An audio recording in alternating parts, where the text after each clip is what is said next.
when you become self-made and you make yourself into something and you realize it was no white man who said, hey, brother, you can't do this. It was no white man who said, hey, Aristotle, you can't you can't get an LLC. Hey, Aristotle, you can't open that brokerage account. Hey, Aristotle, you can't buy that book and read that. Hey, Aristotle, you can't. That's what I'm trying to tell them. I'm like, hey, we keep saying we held back, but I'm like, I looked at my whole process and realized there was not one time where a white person stood in my way or the government stood in my way in today's society. Now, this is not the 90s, this ain't the 80s, this ain't the 70s. This is 2023, you feel me? So I'm talking about in from this part on that I've been doing, it was nothing holding me back from accomplishing my goals. So I want your perspective on that. Yeah, I think that kind of goes to the idea of not the white man, right? Not some human being. It's about this social programming and system. So if a person, so you got to play both sides, right? So if a person Right. was on one side and they say, okay, well, there's a real reality where Black Americans are going, like their success, there's always friction to their success because there's people always trying to create blockades, right, to their success, and they have to fight the hardest to be successful in America, right? That's the reality, that it shouldn't be as hard to become successful in America. And the reason I say that, so let's look at it from the 1900s. You go from, from the 1900s, slavery ended so-called in 1865. Then you had sharecropping. And then we finally built the town Black Wall Street. Black Wall Street gets destroyed, right, in the 20s. Then the Depression of America comes in the 30s, right? Then the war comes into the 40s. Black men enter into those wars. Families get broken up. They come back with PTSD, right?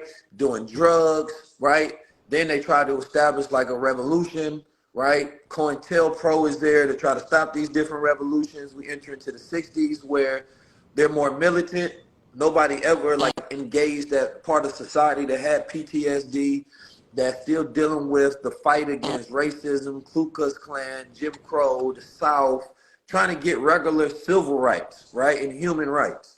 Then we go into, the 60s where there's the heroin epidemic where everybody's on heroin, people's high, right? Then you go into the 70s to where the 70s became a mental social programming where they start throwing in, You forgot Superfly, the Civil where Rights Act too, 1964, 60s. 1964. But what happened after we were super militant, super Afro-Asiatic during that time, that's when the kente cloth started becoming more popular. That's when, they changed the programming on us. And the programming became like be a pimp. You know what I mean? Be the drug dealer. That's the new masculine. That was literally the movies of Superfly and all of the shit that was pushed on. And that's when black men started dressing a certain way and got into more pimping and things of that nature. So it was social programming that was thrown on us, plus the attacks. Then you go into the 80s, right? Then that's the crack epidemic, right? The crack epidemic comes, and that's on top of all the other shit that we ain't fixed yet, right? Redlining, not getting loans, a bunch of different things. Then you go into, the 80s where you're talking about gang banging and things of that nature, right? So now we got this shit going on. And then you got Black Panthers popping up going into the 90s. Then you got hip hop that becomes like, instead of fight the system, it's West Coast, East Coast beef over masculinity, not over masculinity, but hyper masculinity, right? Plus you got Biden and Hillary Clinton calling black men predators, the war on drugs. So it's like, in the midst of, yes, if you can find focus during all of that, you're right, pipeline to prison, industrial prison complex, all of this shit growing, right? We tried to do in the 90s, Million Man March, right? All of the new money came from the internet, but we didn't have that kind of focus, nor that kind of education, nor that family dynamic, right? Because we still trying to repair our communities from these last, right, 10 decades of shit that I just broke down. So then we Right. get to the 2020s, right, where we are living the effect of the last 100 years. But the expectation is for you to live as if you had a 100-year head start, where everybody else did, but we didn't. So Then you have people who have super mindsets, right? Who develop in the right environments and under the right experiences that become super resilient. You're super resilient, right?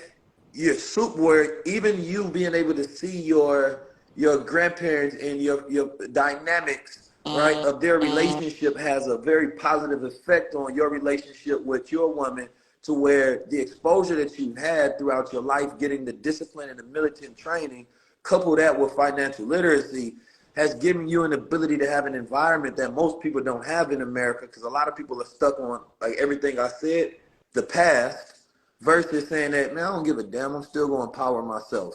But we have the highest rates of mental health issues, which is hard for a lot of black people to get over. And now we in this space to say, okay, all of that's true,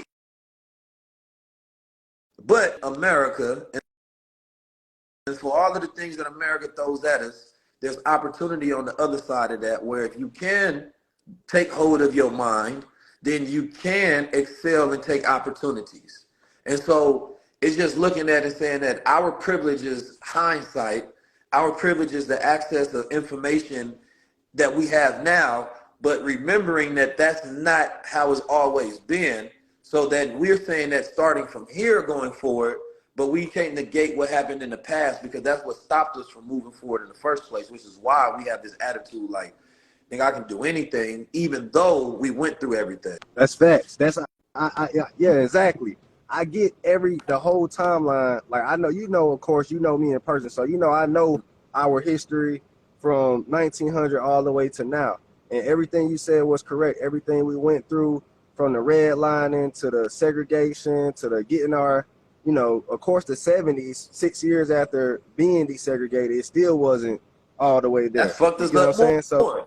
exactly. So We lost money integrating. right. So, of course, the boycott, and I always tell people the only reason we free as black people is not because, even with the Abraham Lincoln, starting from when they freed the slaves, he didn't free the slaves because he loved black people. It was an economic issue where the South was making free labor.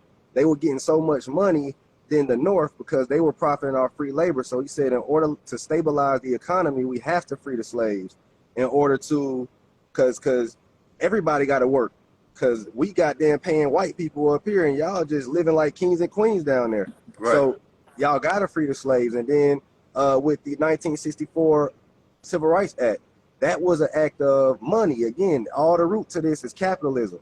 So I'm getting to a point. The only reason the slaves were free because of capitalism. The only reason desegregation happened was because we started boycotting businesses. And then the white people were like, well, they ain't riding our buses no more. They ain't doing this no more. They ain't doing that. It's cheaper to keep them, pretty much. You feel me? We will make more money using them as a part of our society. So the solution was capitalism every time. So I say that all to say, hey, you guys, I get what we went through. I get all of that. But the solution now is to be the best at their game, because that's what wins every single time is capitalism, strategy on capitalism. So I'm not saying the past didn't happen. I'm aware of all the past, every last part of it. But I'm like, okay, what can I do? What can you do about it? By talking about it, when we should be more solution based, but still know thyself, know history, all of that. But I'm like, hey, we got to get to a no excuses mindset, because if we keep focusing on the excuses, it's going to set us back. So, But but we the are the only no way, excuses. yeah, You a no excuse. I'm a no excuse person. But that's why we got that mindset, because we like, yeah, we aware of what we've been through, but we also aware of what we can do. You know what I mean? And exactly. what we've been through ain't gonna hold us back. But it's like a psychologist that, okay, I recognize your trauma. I'm not telling you that it's not in existence, but I'm telling you that you got to work through it and you got to work, right? So it's like, it's not our excuse. If anything, we got to use that and say that's giving us more purpose on why we want to be successful, to set up the next generation and not go through this shit. It's not saying it's gonna be easy, because I didn't inherit no money. You know what I'm saying? I didn't inherit no businesses. I didn't inherit no institutions, no So connections, it no starts with network. us. Yeah, That's what I'm trying to tell people. We're the generation of the ones who finally get the knowledge to pass down inheritance. So during a time period where family isn't, uh, looked at as a prestige anymore, where, the single culture is more big than the family culture. I'm like, damn, Mm. for the first time, we're finally getting some financial literacy, and now we're missing the most important part, which is family. You get what I'm saying? So that's the part I also be stressing to people too, is we can't leave out family now that we finally get the information. You get what I'm saying? So what's your perspective on that? Man, I'm 100 days. When I went to Invest Fest, that's the first thing I talk about. Like, y'all want to talk wealth? You can't talk wealth without ending the gender war. You can't. We can't have Right. a gender war going on and talking wealth because now we're using resources to go at each other. Because part of our wealth is being able to create our own shows and push out our own messages and be able to get money and profit from it. But how we gonna use that and be at war with our own women and most of us can't even agree on what's the best pathway to move forward. So without family, the success, your individual success is your selfish accomplishment in this world. It has nothing to do with a collective people moving forward, right? And they trick black men and women with this all day long. Women look at their success as this some sort of separate thing. But if you have children, how you not count your son's success as part of yours? Right? That doesn't make sense. So even if you don't like your baby's father, like, but y'all have children. So it can't just be a woman's movement because what, you just go favor your daughter's success? No, you have to want the generation of young boys to become successful men so they can take care of and or partner with these women. So anytime you got this separation of where the ideology is women's movement, men's movement, damn, these same people are having children. How does that ideology spread to that young boy so that he can become somebody to have to covet a family? That doesn't make sense. So now the wealth, it get passed down to who? Where is it going to? Then we are married outside of the community and the diaspora and the culture because we feel like, well, they haven't went through the same thing as the men in our culture, but wait a minute. We was all going through this together, and now that you got a little semblance of success, all of a sudden we have to separate? That doesn't make sense. It's like somebody getting rich and saying, fuck y'all. So, Right. yeah, wealth has to be family has to be the starting point of the conversation towards wealth, I right? think so Family too, and because that's where the education. money goes. I tell people, this is the funny story, bro. When I made my first I knew that I had to have children because I didn't want to die. Like when you first get money, especially when you make money before the age of 25. I had a million before 25 at 23. So all you can think about this, the Malcolm X's, the MLKs, you get what I'm saying? As a black man who getting a lot of money. So I say that to say if them guys didn't pass down legacy, they would be no more. You die the moment you Mm. don't have an offspring or anything like that. So I wanted to say that well, the moment I got me some money, because I said now I'm gonna be immortal, and now everything I work for won't be in vain. I'm not getting on these lives every day. For me, I'm doing this shit for my grandchildren. And somebody said this shit once. They said if you generations after you instead of just now. Like I literally think about like when I'm buying this piece of land that I told you I'm about to buy. I close on it on Monday.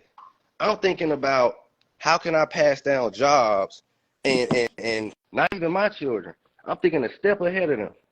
So what I say is family is a huge driving factor to make you want to get more money in the first place. You know what I'm saying? Did you hear what I was saying? Was it Yeah, was it talking? 100%. I mean, something that pushes you beyond your own self. Because at the end of the day, making money for yourself, you can satisfy yourself pretty fast. You just think about the quality of life you want to live and how much it costs to afford that, right, for the rest of your life.